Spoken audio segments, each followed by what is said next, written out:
देखिए, आज तक हिमाचल की राजनीति में सबसे बड़ा उलटफेर इसे कहा जा सकता है। जिस प्रकार का सिनेरियो आजकल हिमाचल की राजनीति में बन रहा है, जिस प्रकार की उथल-पुथल नज़र आ रही है हिमाचल की राजनीति में, वैसा आज तक कभी भी देखने को नहीं मिला और शायद ही किसी ने सोचा भी नहीं होगा कि हिमाचल की राजनीति भी कभी ऐसे मोड़ पर आ जाएगी, जिस प्रकार से आजकल चल रहा है। देखिए, बीते कल हिमाचल में राज्यसभा के इलेक्शंस हुए, जिसमें 2 पार्टियों के राज्यसभा कैंडिडेट थे, लेकिन रूलिंग पार्टी जो कांग्रेस है उसके कैंडिडेट को हराकर बीजेपी के कैंडिडेट ये राज्यसभा का इलेक्शन जीत गए हैं।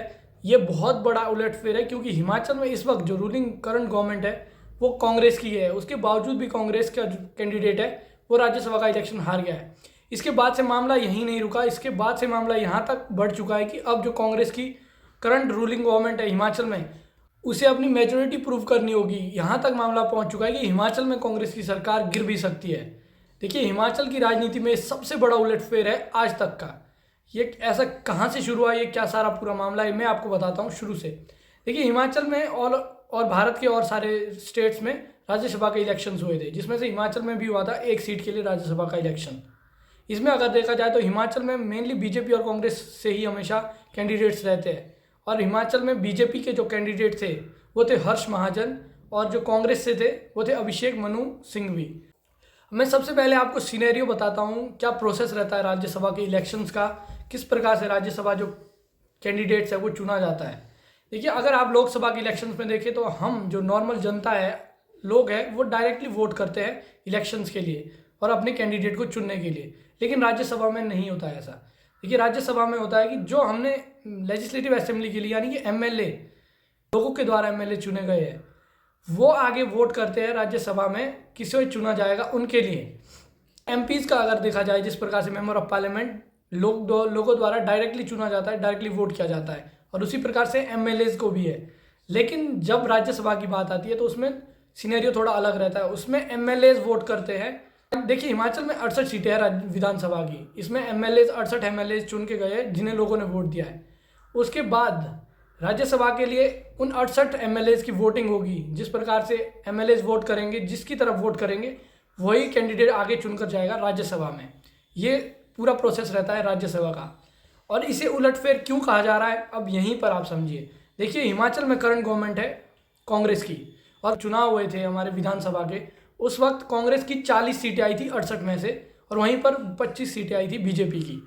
देखिए, इसमें मेजॉरिटी के लिए हिमाचल में चाहिए। ऑल ओवर इंडिया में अगर आप कहीं भी मेजॉरिटी के लिए देखिए तो जितनी सीट्स है विधानसभा की, उसमें से 50% और उसमें एक सीट और जोड़ दिया जाए तो 51, मतलब 50% +1 सीट इतनी मेजॉरिटी के लिए चाहिए। तो अगर हिमाचल के सिनेरियो में देखिए तो 68 का आधा हो गया 34 प्लस एक सीट, यानी कि 35 सीट हिमाचल में मेजॉरिटी के लिए किसी भी पार्टी को चाहिए, और जो कि विधानसभा के इलेक्शन में कांग्रेस को मिली थी। कांग्रेस को 40 सीट पूरी मिली थी। लेकिन अगर आप यहीं पर एक कॉमन सेंस में देखें, जिस प्रकार से हिमाचल में कांग्रेस की 40 सीट्स थी, अगर आप नॉर्मली सोचे तो ऑटोमेटिकली कांग्रेस की ही जीत होनी थी यहाँ पर, क्योंकि 40 विधायक अगर वोट करेंगे एक तरफ को तो वही मेंबर राज्यसभा के लिए चुनकर जाएगा जिसकी तरफ कांग्रेस की 40 वोट हो गए। लेकिन यहीं पर बहुत बड़ा उलटफेर हो गया है। जो कांग्रेस के 6 विधायक हैं उन्होंने बीजेपी के कैंडिडेट को वोट किया है। इसी वजह से कांग्रेस की मेजॉरिटी टूट गई है। और यहाँ पर एक खास बात और है, हिमाचल में 25 सीटें बीजेपी के पास है, 40 कांग्रेस के पास थी विधानसभा चुनाव में, और 3 इंडिपेंडेंट थे। उन 3 इंडिपेंडेंट जो विधायक थे, सीट्स थी विधानसभा की, उन्होंने भी कैंडिडेट को वोट किया है, जिस वजह से मामला 34-34 पर बराबर रुक गया है। देखिए, कांग्रेस के 40 एमएलएज में से 6 एमएलएज बीजेपी की तरफ आ गए, और बीजेपी के पास ऑलरेडी 25 एमएलएज थे, और 3 इंडिपेंडेंट एमएलएज थे। बीजेपी के भी 34 एमएलएज हो चुके हैं और कांग्रेस के भी, और मामला फिर टाई हो गया। उसके बाद से एक पर्ची पर नाम लिख के चूज़ किया गया, जिसमें बीजेपी के जो कैंडिडेट है हर्ष महाजन, वो विजयी घोषित किए गए। देखिए, पूरा सारा उलटफेर जिस प्रकार से देखने को मिला है, कांग्रेस के विधायक जिस तरीके से टूट चुके हैं कांग्रेस से, ये एक बहुत ज़्यादा बड़ा उलटफेर है। इसमें अगर हम देखा जाए तो कांग्रेस को अब यहाँ पर अपनी मेजॉरिटी प्रूव करनी होगी। अपोजिशन पार्टी का यानी कि बीजेपी का ये कहना है कि कांग्रेस के पास, यहाँ तक कि कांग्रेस के पास अभी मेजॉरिटी भी नहीं है हिमाचल सरकार को चलाने के लिए। देखिए, किसी भी स्टेट की सरकार को या किसी भी देश की सरकार को चलाने के लिए आपका मेजॉरिटी में होना बहुत ज़्यादा ज़रूरी है। इसीलिए कहा जा रहा है कि बीजेपी, कांग्रेस के पास यहाँ पर मेजॉरिटी भी नहीं है, अब मेजॉरिटी प्रूव करनी होगी। और साथ ही साथ आज एक बहुत बड़ी खबर आई है कि कांग्रेस के ही जो पीडब्ल्यूडी मिनिस्टर है, कांग्रेस के बहुत जाने माने लीडर है विक्रमादित्य सिंह, उन्होंने इस्तीफा दे दिया है अपने मंत्री पद से। कांग्रेस के बहुत बड़े, कांग्रेस की हिमाचल कांग्रेस में एक बहुत बड़ा स्थान है विक्रमादित्य का। हमारे former chief minister late Shri Virbhadra Singh ji के पुत्र है। और जिस प्रकार से उलटफेर देखने को नजर आ रहा है, हमारे जो चीफ मिनिस्टर है हिमाचल के सुखविंदर सिंह सुक्खू, उनकी सरकार अब खतरे में आ चुकी है और हिमाचल में एक बहुत बड़ा उलटफेर देखने को मिल सकता है। देखिए, हिमाचल के बहुत सारे विधायक सुखविंदर सिंह सुक्खू जी से बहुत ज़्यादा नाराज़ है और हिमाचल की जनता भी, हिमाचल के युवा भी काफ़ी समय से नाराज़ नज़र आ रहे थे जिस प्रकार से हिमाचल में अनएम्प्लॉयमेंट बढ़ गया है। देखिए, ये एक बहुत ही बुरा संकेत है किसी भी स्टेट के लिए, किसी भी देश के लिए। जिस प्रकार से कांग्रेस के एमएलए बीजेपी की तरफ गए हैं, बीजेपी की कैंडिडेट को वोट किया है और बीजेपी में जुड़ रहे हैं, देखिए ये जनता के साथ सरासर धोखा होता है। अगर आप देखिए, जिस प्रकार से आपने किसी भी एमएलए को वोट किया है तो आपने उस वक्त की करंट पार्टी में जो एमएलए रहा होगा उसे वोट किया, यानी कि आपने उस पार्टी को वोट किया है। बाद में वो एमएलए अपने फायदे के लिए किसी और पार्टी में जा रहा है। देखिए, एक बहुत ही बुरा संकेत है किसी भी देश के लिए, किसी भी स्टेट के लिए। जनता के साथ सरासर धोखा है ये।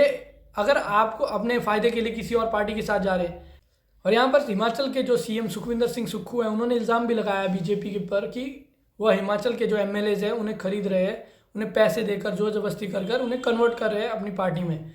देखिए, अगर कोई भी एमएलए, कोई भी एक एमएलए इस प्रकार का काम करता है, अपने कॉन्स्टिट्यूएंसी की जनता के साथ बहुत बड़ा अन्याय है, बहुत बड़ा धोखा है। जिस प्रकार से उस एमएलए की कॉन्स्टिट्यूएंसी के लोगों ने उन्हें वोट किया था, उस वक्त की जो पार्टी है उसकी विचारधारा के लिए, उस पार्टी में रहने के लिए, बाद में वो एमएलए अपने फ़ायदे के लिए किसी और पार्टी में जा रहे हैं, ये एक बहुत ही बुरा संकेत है किसी भी स्टेट के लिए, किसी भी नेशन के लिए। इस प्रकार के डिफेक्शन को रोकने के लिए बहुत सारे लॉज भी लाए गए हैं, लेकिन फिर भी इस प्रकार के डिफेक्शन अभी भी कंटिन्यूसली देखने को मिल रहे हैं। एमपीज एमएलएज के आपस में मतभेद रहते हैं, चीफ मिनिस्टर के एमएलएज के, मंत्रियों के आपस में मतभेद रहते हैं और वो दूसरी पार्टी में चले जाते हैं। उनके लिए बहुत ईजी है। लेकिन वो जो जनता है, उन्होंने तो एक ही एमएलए को 5 साल के लिए चुना हुआ है, उनके साथ तो धोखा हो जाता है।